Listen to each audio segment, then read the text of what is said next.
സംഭവിച്ചത് ഞാൻ +2 കഴിഞ്ഞ് സ്കൂൾ ടൈമിൽ എന്താണ് വെക്കേഷന് നിൽക്കുന്ന സമയത്താണ് ഇദ്ദേഹത്തിൻ്റെ അടുത്ത് നിന്നൊരു അപ്രോച്ച് ആദ്യമായിട്ട് കോൺടാക്ട് ഡയറക്റ്റായിട്ട് സോഷ്യൽ മീഡിയ വഴി ഇദ്ദേഹം കോൺടാക്ട് ചെയ്യുന്നത്. ഇയാൾ ഹായ് ഹലോ നമസ്കാരം, ഷാനുവാണ്. അറിഞ്ഞല്ലോ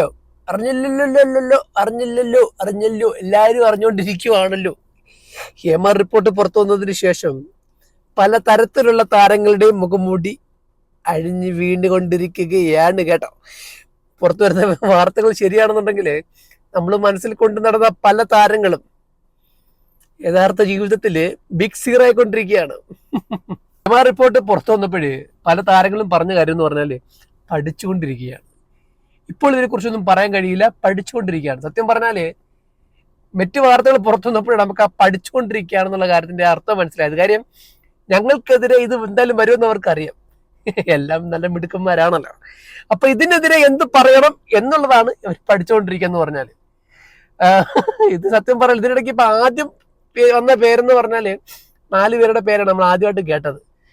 ശരീരം വേണമെന്ന് ഇപ്പൊ അമ്മ സംഘടനയുടെ ഒത്തിരി ആൾക്കാർ ഇരിക്കുന്നു. ഇടവേള ബാബു കറക്റ്റ് ഞാൻ പറഞ്ഞു തരാം.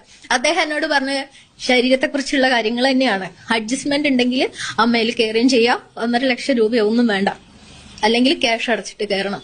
അന്ന് 2018 ഞാൻ വാക്കുതർക്കം ഉണ്ടായി. ഞാൻ പറഞ്ഞ സിനിമ എന്ന് പറഞ്ഞ ലാസ്റ്റ് പേര് ഇടവേള ബാബു എന്നല്ലല്ലോ, അങ്ങനെ പറഞ്ഞിട്ട് ഞാൻ തെറ്റി. ഒന്ന് ഇടവേള ബാബു പെണ്ണ് കെട്ടാതെ മലയാള സിനിമയെ ഉദ്ധരിക്കാൻ വേണ്ടി നടന്നൊരു മഹാനാണ് അദ്ദേഹം. പെണ്ണ് കെട്ടത്തില്ല, കെട്ടേണ്ട ആവശ്യമില്ലല്ലോ. ഇല്ലല്ലോ. ഒന്നത്. രണ്ടെന്ന് പറഞ്ഞാൽ സുധീഷ് നമ്മളെത്തി പറഞ്ഞാൽ അങ്ങനൊന്നും കണ്ടില്ല കേട്ടോ. കിണ്ടി എന്ന വിളിയോട് കൂടി നമ്മുടെ വഞ്ചിത്രത്താരിലൊക്കെ നമുക്ക് ഇപ്പോഴും ഓർമ്മയുള്ള കിണ്ടിയുടെ പവർ എന്ന് പറഞ്ഞാൽ വേറെ പവർ ആയിരുന്നു കേട്ടോ. പിന്നെ എനിക്ക് കൂടെ മനസ്സിലാകാത്ത കാര്യം എന്ന് പറഞ്ഞാൽ മരണപ്പെട്ടു പോയ മാമുക്കോയാണ്. സുധീഷ് മാമുക്കോയങ്ങളും ഒരു മകളോട് പറയാൻ പറ്റിയിട്ടുള്ള കാര്യങ്ങളൊന്നല്ല പറഞ്ഞിട്ടുള്ളത്. എന്നെ രാത്രി ഉറക്കത്ത് കണ്ടെന്നും എന്താ ഞാൻ എങ്ങനെ പറയാ, നമ്മൾ അത്രയേറെ ഇഷ്ടപ്പെടുന്ന ഒരു വ്യക്തിയാണ് മാമുക്കോയ എന്ന് പറയുന്നത്. പിന്നെ സുധീഷ് അദ്ദേഹം പറഞ്ഞത് അദ്ദേഹത്തിന്റെ കൂടെ കാറിൽ നമ്മൾ ടൂർ പോകണം, അങ്ങനെയൊക്കെയുള്ള എല്ലാത്തിന്റെ ബേസിക്കലി ലാസ്റ്റ് പറയുമ്പോ എല്ലാം വരുന്നത് ബോഡി തന്നെയാണ്. മാമുക്കോയെ കുറിച്ചും ഒരു മോളോട് ചെയ്യുന്ന രീതിയിലല്ല എന്നോട് പെരുമാറിയെന്നൊരു ജൂനിയർ ആർട്ടിസ്റ്റ് പറഞ്ഞിട്ടുണ്ട്. അപ്പൊ അതും നമ്മള് എന്താ പറയാ, ഇത് പറഞ്ഞു പോകേണ്ട കാര്യങ്ങളിലെ കൂട്ടിച്ചേർത്ത് വായിക്കേണ്ട ഒരു കാര്യമാണ്. പിന്നെ അതുപോലെ തന്നെ മലയാള സിനിമാ നടിമാരൊന്നും മടിച്ചെന്നപ്പോഴേ ഞങ്ങൾക്ക് അങ്ങനെയുള്ള അനുഭവങ്ങളൊക്കെ വളരെ കുറവാണെന്ന് പറഞ്ഞുകൊണ്ട് പല നടിമാരും മുമ്പിലോട്ട് വന്നപ്പോഴും ബംഗാളിൽ നിന്നുള്ള ഒരു നടി വന്നിട്ട് സിനിമാ സംവിധായകൻ ശ്രീ രഞ്ജിത്തിനെതിരെ ആരോപണം ഉന്നയിച്ചിട്ടുണ്ട്. പങ്കുവയ്ക്കുകയാണ്. Thank you for joining with us, madam. Nice things about me, I hope. Actually, we just want to know what actually happened to you. Okay, way back I had done just a small guest role in Shyama Prasad's film Akeli with Prithviraj. Yeah. So then I got this offer via someone. So at that time I was in a very bad state mentally. My personal space was a little disheveled back then. So, and I was asked to travel to Kochi, and they have apparently seen my audition and seen my picture, seen my work, and so, and they want to zero me for this particular role. In 2010? 2000, either in 2009 or in 2010. The social media was not in vogue back then, so yeah. So I went. They had sent me a ticket. It was from here to Pondicherry or something like that. It was 2 flights I had to take, so that was all provided. I was put up in a nice hotel, 3-star, 5-star, I don't remember.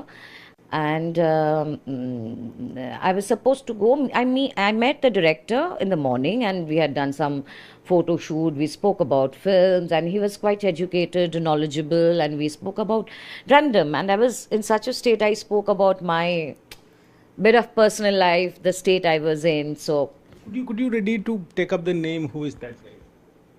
if I'm not mistaken, his name is Ranjit. Director Ranjit, and he... The movie is Paleri Manik. Probably. I was supposed to act with Mr. Mammootty, so it was very big for me. And since I like South Indian films, especially Malayalam films, I was very keen on working. So I went with a lot of hope that I'm going to work in the South film industry, Malayalam film industry. So the morning when we met, it was all nice. You know, I thought maybe he's about my age or maybe plus some years more back then. So we kind of struck a chord also. And then I was again called in the evening. The producer would come, few other members of the crew would come, and a nice gathering, you know. Some more details would be spoke about. അപ്പൊ അദ്ദേഹം നമ്മളുടെ മലയാള cinema എന്താ പറയാ സർക്കാരിന്റെ എന്തോ ഔദ്യോഗിക സ്ഥാനമൊക്കെ ഉള്ള ഒരാളാണ് ഇപ്പം. അദ്ദേഹത്തിന്റെ സ്ഥാനം രാജിവെക്കണം എന്നൊക്കെ പറഞ്ഞ വർക്ക്ഷോപ്പൊക്കെ ഉണ്ടായിട്ടുണ്ട് കേട്ടോ, തുടങ്ങിയിട്ടുണ്ട്. എന്തായാലും അവർ നിലയിൽ എത്തുമെന്നാണ് ആ ഒരു വാർത്ത കണ്ടിട്ട് ഏകദേശം തോന്നുന്നത്. രഞ്ജിത്തിന്റെ ഒരു കാര്യം എന്ന് പറഞ്ഞാല് പല സിനിമകളിൽ നമ്മളുണ്ട്, പല ഹിറ്റ് ഡയലോഗുകളും പറഞ്ഞ് നമ്മുടെയൊക്കെ ഊരിത്തെരിപ്പിച്ചിട്ടുള്ള അദ്ദേഹം ഒരു നടിയുടെ കയ്യിലൂടെ ഒക്കെ ഇങ്ങനെ വെതുക്കെ തടകിയിട്ട് ഫ്രീ ആകുമ്പോ പുറത്തോട്ട് വന്ന് വരണേ എന്നൊരു ഡയലോഗും കൂടെ പറഞ്ഞിട്ടാണ് അത് നിർത്തിയേക്കുന്ന കേട്ടോ. പുള്ളിക്കാരൻ ഇതുവരെ പ്രതികരിച്ചിട്ടൊന്നുമില്ല. പ്രതികരണം വരും എന്ന് നമുക്ക് പ്രതീക്ഷിക്കാം. കാര്യം ഇന്ന നാളെ എന്തായാലും ഉണ്ടാവും, എത്ര നാളും മിണ്ടാതിരിക്കാൻ പറ്റും. ഇതൊന്നും എനിക്കറിയത്തില്ല, അല്ലെങ്കിൽ എൻ്റെ സ്വബോധത്തോടെ അല്ല എന്നുള്ള മറുപടികളാണ് വരുന്നതെന്നുണ്ടെങ്കിൽ അതിനുള്ള മറുപടി എന്തായാലും കാലം തരും. ഒരുപാട് പേരുടെ പേരുകൾ ഉണ്ടെന്നുണ്ടെങ്കിൽ ലാസ്റ്റ് ഇപ്പോൾ വന്നിരിക്കുന്നത് നടൻ സിദ്ദീഖിന്റെ പേരാണ് കേട്ടോ. സിദ്ദീഖിനെ നിങ്ങൾ എല്ലാവരും കാണുന്നുണ്ടല്ലോ, 2-3 ദിവസമായിട്ട് വാർത്താ മാധ്യമങ്ങളിൽ സിദ്ദീഖിന്റെ മുഖമാണ്. അമ്മയുടെ ഒരു ഔദ്യോഗിക പ്രതിനിധി എന്ന രീതിയിൽ സിദ്ദീഖാണ് ഇപ്പൊ നിറഞ്ഞു നിൽക്കുന്നത്. ഇപ്പൊ സിദ്ദീഖിനെതിരെയും തന്റെ ചെറിയ പ്രായത്തില് തന്നെ എന്താണ്ടൊക്കെ ചെയ്യാൻ ശ്രമിച്ചു എന്നൊരു നടി പറഞ്ഞിട്ടുണ്ട്. എന്തായാലും അത് തീരുമാനമാവും. അതും എന്തായാലും മാധ്യമങ്ങള് ശ്രദ്ധ ആകർഷിച്ചിട്ടുണ്ട് ആ കാര്യത്തിലും. സംഭവിച്ചത്, ഞാൻ +2 കഴിഞ്ഞ് സ്കൂൾ ടൈമിൽ എന്താണ് വെക്കേഷന് നിൽക്കുന്ന സമയത്താണ് ഇദ്ദേഹത്തിൻ്റെ അടുത്ത് നിന്നൊരു അപ്രോച്ച് ആദ്യമായിട്ട് ഡയറക്റ്റായിട്ട് സോഷ്യൽ മീഡിയ വഴി ഇദ്ദേഹം കോൺടാക്ട് ചെയ്യുന്നത്. ഇയാൾ അതിന് യൂസ് ചെയ്യുന്നൊരു അക്കൗണ്ട് തന്നെ ഉണ്ട്. അത് ഫേക്കായിട്ട് തോന്നും, പക്ഷേ അയാൾ തന്നെ യൂസ് ചെയ്യുന്ന അക്കൗണ്ടാണ്. വേറെ പലർക്കും അയാൾ ആ അക്കൗണ്ട് യൂസ് ചെയ്ത് എൻ്റെ സുഹൃത്തുക്കൾക്കടക്കം അവർ പേഴ്സണലി പറഞ്ഞതാണ്, പബ്ലിക്കായിട്ട് അവർ വന്ന് പറഞ്ഞിട്ടില്ല എന്നുള്ളതാണ്. അതാണ് അദ്ദേഹം യൂസ് ചെയ്യുന്ന ആദ്യത്തെ ടൂൾ എന്ന് പറയുന്നത്. പിന്നീട് ഈ പറഞ്ഞ പോലെ ഒരു മൂവിയുടെ ഡിസ്കഷന് വേണ്ടിയാണ് ഇവിടെ നില തിയേറ്ററിൽ ഒരു പ്രിവ്യൂ ഉണ്ടായിരുന്നു, സുഖമായിരിക്കട്ടെ എന്ന് പറയുന്ന ഒരു മൂവിയുടെ. അപ്പം അതിന് പ്രിവ്യൂ കണ്ടതിന് ശേഷം മസ്കറ്റ് ഹോട്ടലിൽ വെച്ചിട്ട് ആ പടത്തിൻ്റെ ഡിസ്കഷൻ ചെയ്യാം എന്ന് പറഞ്ഞിട്ടാണ് ഞാൻ ഡിസ്കഷന് വേണ്ടിയാണ് അവിടെ പോകുന്നത്. അപ്പോൾ ഇത് സംഭവിക്കുന്നത് 20-21 വയസ്സുള്ളപ്പോൾ ഉള്ള കാര്യമാണ് ഞാൻ പറയുന്നത്. അപ്പോൾ അവിടെ പോകുമ്പോൾ ഇദ്ദേഹത്തിൻ്റെ ഒരു അപ്രോച്ച് എന്ന് പറയുന്നത് അതുവരെ മോളെ എന്നുള്ള സോ കോൾഡ് മോളെ, എല്ലാവരെയും വിളിക്കുന്ന പോലെ മോളെ, ഈ മോളെ വെളിയിൽ നമ്മൾ ഒരിക്കലും ആ ഒരു സമയത്ത് നമ്മൾ പ്രതീക്ഷിക്കുന്നില്ല ഇങ്ങനെയാണ്, ഇങ്ങനത്തെ ഒരു അപ്രോച്ച് ആയിരിക്കാം ഇദ്ദേഹത്തിന് സംഭവിക്കുന്നതെന്ന് അറിയില്ല. ഒരിടത്തും നമ്മൾ ബാക്ക് ഓഫ് ദ ഹെഡിൽ നമ്മൾ വിചാരിക്കുന്നില്ല എന്നുള്ളതാണ്. അപ്പം അവിടെ പോയപ്പോഴാണ് ഇദ്ദേഹം എന്നോട് ആ ഡിസ്കഷൻ്റെ കാര്യത്തിന് വളരെ പ്രൊഫഷണലായിട്ട് ഒരു അപ്രോച്ചായിട്ടാണ് നമ്മൾ പോകുന്നത്. ഇതാണ് സംഭവം എന്ന് പറഞ്ഞത്. അപ്പം ഫസ്റ്റ് ഓഫ് ഓൾ അങ്ങനത്തെ ഒരു മൂവി അവിടെ എക്സിസ്റ്റ് ചെയ്യുന്നില്ല, അതൊരു കള്ളമാണ് എന്നുള്ളതാണ് ഒരു അഡൽട്ട് ആയതിനു ശേഷമൊക്കെ ഞാൻ മനസ്സിലാക്കുന്നത്. അപ്പോൾ ഇദ്ദേഹം അവിടെ വെച്ചിട്ടാണ് എന്നെ സെക്ഷുവലി അബ്യൂസ് ചെയ്തത്. It was A trap. അപ്പം അങ്ങേര് ഇന്ന് പറഞ്ഞുകൊണ്ടിരിക്കുന്ന എല്ലാ കാര്യങ്ങളും പച്ചക്കള്ളമാണ്. അയാൾ ഞാനടക്കമുള്ള പല സർവൈവേഴ്സിനോടും ചെയ്തിരിക്കുന്ന കാര്യങ്ങളെന്ന് പറയുന്നത് ഞാൻ നേരത്തെ സൂചിപ്പിച്ച പോലെ തന്നെ അത് റേപ്പാണ്. അദ്ദേഹത്തിൻ്റെ സർട്ടൺ സ്റ്റേറ്റ്മെൻറ്റ്സുകൾ ലൈക്ക് ഇൻസേർട്ട് ചെയ്യാൻ സമ്മതിച്ചില്ലെങ്കിലും ലിക്ക് ചെയ്യാൻ സമ്മതിച്ചാൽ മതി. ടു ബി വെരി ഫ്രാങ്ക്, ഞാനൊരു മീഡിയയിലാണ് സംസാരിക്കുന്നതെന്ന് എനിക്കറിയാം. ഇതുപോലുള്ള വാക്കുകൾ ഇത് കാണുന്ന പല സർവൈവേഴ്സിനും ഇതെങ്ങനെയാണ് കൊള്ളുന്നതെന്നും എനിക്ക് മനസ്സിലാവുന്നുണ്ട്. പക്ഷേ റോ ആയിട്ട് പറയുന്നുണ്ടെങ്കിൽ ഇങ്ങനെയാണ് അദ്ദേഹം എന്നോട് പെരുമാറുന്നത്. എൻ്റെ സമ്മതമില്ലാതെ എൻ്റെ ദേഹത്ത് കയറി ഉപദ്രവിക്കുകയും എന്നെ ട്രാപ്പിലാക്കുകയും എന്നെ അടിക്കുകയും തൊഴിക്കുകയും ഒക്കെ ചെയ്ത ഒരു ആളാണ് അയാൾ. ഇന്ന് കാണുന്ന ഈ ഒരു മുഖം എന്ന് പറയുന്നത് അത്ര നോൺസെൻസ് ആയിട്ടുള്ളൊരു മുഖമാണ് അയാൾക്കുള്ളത്. അയാൾ ക്രിമിനലിസം അല്ലേ ഇത് എന്നൊക്കെ പറയുമ്പോഴും അയാൾ നമ്പർ 1 ക്രിമിനലാണ്. He should ask to himself.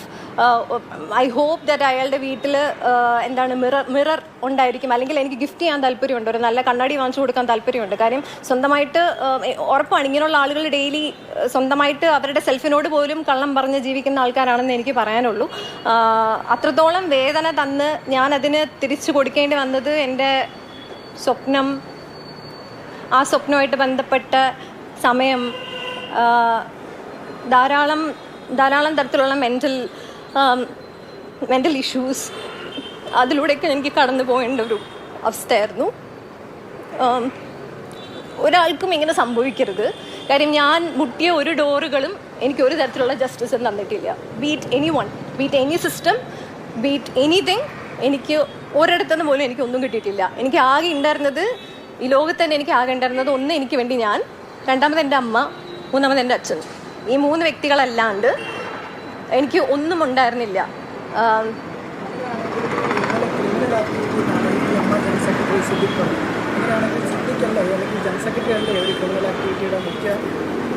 അതാ ഞാൻ പറഞ്ഞ, he himself is A criminal. എനിക്കൊരു പ്രശ്നവും ഇല്ല, എനിക്കൊന്നും നഷ്ടപ്പെടാനില്ല. എനിക്ക് എന്ത് നഷ്ടപ്പെടാനാണുള്ളത് ഈ മൊമെന്റിൽ? എനിക്ക് എന്ത് നഷ്ടപ്പെടാനാണുള്ളത്? ഒന്നും നഷ്ടപ്പെടാനില്ല. അതുകൊണ്ട് തന്നെയാണ് ഞാൻ റിപ്പീറ്റ് ചെയ്ത് പറയാണ്, അയാൾക്ക് അങ്ങനെ പറയാൻ പറ്റും. അയാളെ പോലെ പല ആളുകൾക്കും AMMനകത്ത് അങ്ങനെ പറയാൻ പറ്റുന്നുണ്ടെങ്കിൽ ദോസ് ഓൾ ആർ ക്രിമിനൽസ്. ഞാൻ ഒറ്റയ്ക്കാണ്. കാര്യം ഞാൻ അന്ന് മോഡലിംഗ് ഒക്കെ ചെയ്ത് തുടങ്ങിയ സമയമാണ്. എൻ്റെ ആദ്യത്തെ മൂവി പോലും ഞാൻ ചെയ്തിട്ടില്ല എന്നുള്ളതാണ്. അപ്പം ആ സമയം ഞാൻ മസ്കറ്റ് നമ്മൾ ഒരിക്കലും പ്രതീക്ഷിക്കുന്നില്ലല്ലോ ചേട്ടാ. നമ്മൾ കണ്ടിട്ടുള്ള വേൾഡ് ഭയങ്കര നല്ലതായിരിക്കും നമ്മളോട് എന്നാണ് നമ്മൾ പ്രതീക്ഷിക്കുന്നത്. ആ സമയത്ത് നമുക്കറിയില്ല, എനിക്കൊരു ഗോഡ് ഫാദറോ അല്ലെങ്കിൽ ഒന്നും തന്നെ ഇല്ല. പിന്നീടാണ് ഞാൻ സ്വപ്നങ്ങളൊന്നും ഒരുത്തനും വേണ്ടി ഇത് ചെയ്യാനുള്ളതല്ല എന്നുള്ള കാര്യത്തിലും കുറേ ട്രീറ്റ്മെൻറ്റ്സും കാര്യങ്ങളൊക്കെ എടുത്താണ് ഞാൻ അതിൽ നിന്ന് പുറത്ത് വന്നുകൊണ്ടിരിക്കുന്നത്. Still I not okay. നമ്മൾ ഡെയിലി ഇതെല്ലാം അണ്ടർഗോ ചെയ്യുന്നുണ്ടെന്നാണ്. സോറി, ഞാൻ ക്വസ്റ്റ്യൻ മറന്നു. എന്തായിരുന്നു ചോദിച്ചത്? അതെ, ഞാൻ ഒറ്റയ്ക്കാണ് പോയത്. ആൻഡ് തുടക്കത്തിൽ അത് ഒരു ഡിസ്കഷൻ അദ്ദേഹം അന്ന് മെൻഷൻ ചെയ്തൊരു മൂവി സത്യം പറഞ്ഞാൽ എക്സിസ്റ്റ് ചെയ്യുന്നില്ല, ഒരു തമിഴ് മൂവി എന്നുള്ള രീതിയിലാണ്. അതിനെക്കുറിച്ച് സംസാരിച്ച് തുടങ്ങിയതിന് ശേഷം ആണ് ഇതിലൊരു സഡൻ അറ്റാക്ക് ഉണ്ടാകുന്നതും ഞാൻ ഭയങ്കരമായിട്ടൊക്കെ ട്രാപ്ഡ് ആണ്. ഞാൻ അവിടെ എല്ലാവരും അറിഞ്ഞ് ചെയ്യുന്ന പോലെയാണ് എനിക്ക് അവിടെ ഫീൽ ചെയ്തത്. അവിടെ അന്ന് ആ ഹോട്ടലിൽ നിന്ന് പലർക്കും ഇതറിയാം, അവിടെ ഒരു റെഗുലർ പ്രോസസ്സിൽ നടക്കുന്നുണ്ട് എന്ന് ഞാൻ ശരിക്കും വിശ്വസിക്കുന്നുണ്ട്. അന്നത്തെ പല ഇമേജസും എനിക്ക് പിന്നീട് അത് ഭയങ്കര ബുദ്ധിമുട്ടാണ് സ്റ്റിൽ. അപ്പം അത് സംഭവിച്ചതെല്ലാം തന്നെ അവിടെ പലർക്കും അറിയാം, ഇതൊരു റെഗുലർ പ്രോസസ്സാണ് എന്നുള്ളത് എനിക്ക് അവിടെ നിന്ന് മനസ്സിലായി. കുറച്ച് കഴിഞ്ഞതിന് ശേഷമാണ് ഈ അറ്റാക്ക് സംഭവിക്കുന്നത്. ഈ അറ്റാക്ക് സംഭവിച്ചതിന് ശേഷവും അയാൾ ഒരു ഉളുപ്പില്ലാണ്ട് എൻ്റെ ഫ്രണ്ടിലിരുന്നിട്ട് ചോറും തൈരും മീൻ കറിയും കൂട്ടിക്കഴിച്ചൊരു മനുഷ്യനാണ്. ഞാനിത് പറയുന്നത് ഇത് ഏതൊക്കെ രീതിയിൽ വന്നാലും എനിക്കൊരു ചുക്കും ഇല്ല എന്നുള്ളതാണ്. ബിക്കോസ് എനിക്കൊന്നും ലൂസ് ചെയ്യാനില്ല. അതിൽ പോലും ഒരു സെക്ഷൽ ഫ്ലേവർ കലർത്തി അയാൾ സംസാരിച്ചിട്ടുണ്ട്. എന്താണ്, വൈരുദ്ധ്യ ആഹാരങ്ങൾ, അങ്ങനെ എന്തോ ഒരു വാക്ക്, അങ്ങനത്തെ ഉള്ള ആഹാരങ്ങളാണ് എനിക്കിഷ്ടം എന്നുള്ള രീതിയിൽ അയാൾ സംസാരിച്ച് ഞാൻ അവിടെ നിന്ന് എസ്കേപ്പ് ചെയ്തു പോയ ഒരാളാണ്. He just locked me. അന്ന് ന്യൂസ് ചാനൽസ് ആരൊക്കെയോ അവിടെ ഉണ്ടായിരുന്നു. അപ്പം എന്താ